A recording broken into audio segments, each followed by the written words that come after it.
There's this good Ukrainian friend of mine who a couple months ago was invited to the Trump Tower for a meeting. This is actually him, the Ukrainian guy. He was there because an investor was interested in his company. He wanted to invest in the company and they just wanted to talk about it and see if something will happen. Well, the story played out a little bit different than expected. The meeting was scheduled for 5 o'clock and of course, as on time as Yuri is, he was there a couple minutes earlier. The assistant who was sitting outside told him to wait a couple minutes because it would still take some time until the meeting the investor is in right now will finish. So Yuri sat down and he waited. He looked at his watch and he saw the minutes go by. At 5 o'clock sharp, he went to the assistant again and asked what's the status right now. She just told him, well, probably could take another 10 minutes. Of course, knowing that, well, it will never only take 10 minutes, it will take longer. He sat down again and he waited. He didn't wait for long though, because exactly 5 minutes after 5, he got up and went out the door, leaving this investor meeting behind. Why the fuck would he do that? I mean, he just has the opportunity to get a huge investment, and just because somebody is 5 minutes late, he decides to get up and leave. You see, these are called personal boundaries. You get what you tolerate. And if you don't tolerate somebody of this status being late for 5 minutes, this subcommunicates a lot about how you see yourself and how you behave in the world. Just imagine he stayed and the meeting would have started 10 past 5, 15, 20 past 5, 30 past 5, 6 or even later. He would have subcommunicated that he wants way more from this guy than the other way around. His status would be lower. It kind of takes balls to just get out of there, right? But the story turned out well. Of course, the other guy is no idiot and he feels or notices what Yuri just did. So guess what he did? He called him and told him that he will come to Yuri's place the next day and walk out for coffee to discuss everything they wanted to discuss yesterday then. So suddenly this guy goes to Yuri's home and they talk there. This taught me personally a huge lesson and should teach you a big lesson as well.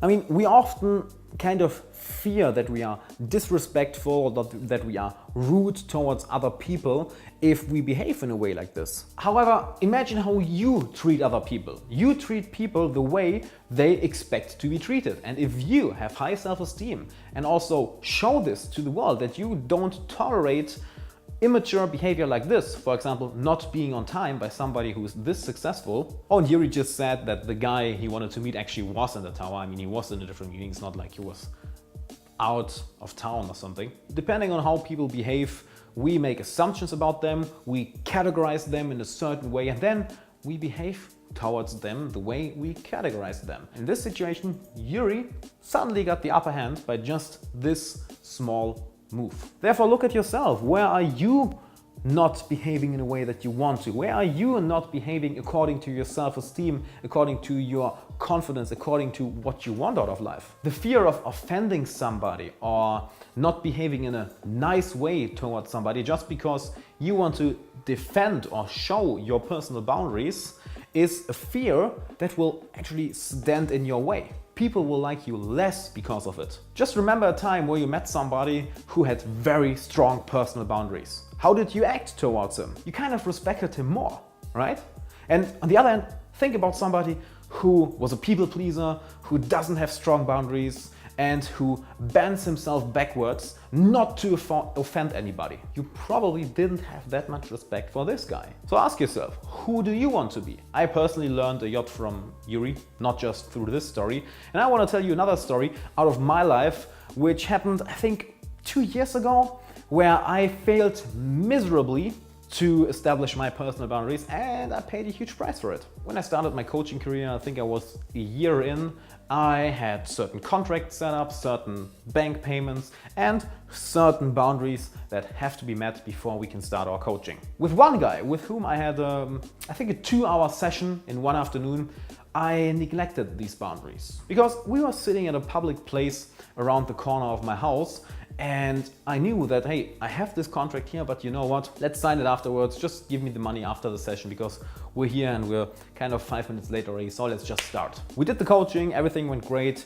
He learned a lot, wanted to implement a lot. So after the 2 sessions, I was like, yeah, sure, let's get to the contract real quick and let's get the payment done. I had a lot of trust in him, right? Because he was watching my videos, he was at one of my seminars, and he just had a coaching session with me. As I talked about the contract and the money, he just said to me, yeah, let's do it, but let me just get to the toilet real quick. I mean, we're having a 2-hour session and I really need to pee. Yeah, sure, man, go ahead, I'll be waiting. So I sat there with the contract and waiting for him to come back, and after 3 minutes, I was kind of curious where he was. Then 5 minutes passed by, 7 minutes, 8 minutes, 10 minutes later, I got a text message which just said, sorry, man. He literally ran away without paying, without ever hearing from him again. He just disappeared, which was fucking insane for me to believe. We just had a coaching session, you've been at one of my seminars, and now you just run away without paying. My first instinct was to blame him, but then I thought, well, if you just would have done everything by the boundaries you set up for yourself, sign the contract first, get the payment first, and then start working, well, all of this wouldn't have happened. This situation right there cost me around 500 euros, which back then was a lot of money for me. However, the lesson I learned was way more valuable. Always stay true to your personal boundaries and don't neglect them just because you are afraid to maybe offend somebody or because you want to be nice. Because if you do it, well, then you will have to pay a price. I mean, you probably know already, being a people pleaser or trying to make it right for everybody, it just doesn't work. You always end up losing. Now my question to you, where do you still struggle with enforcing your personal boundaries? And if you have a question for me that you want me to cover in one of the next videos, or if you have a suggestion for content that you want me to cover, write it down in the comments. I read every single one of them and respond to all of them. So see you down there in the comments. And of course, sign up for my weekly update right up here. Just click on the info card and enter your name and email address. Like this, you'll get the newest updates right into your inbox every week. Plus, leave a subscription right here because new videos are coming every day. And with this said, see you tomorrow.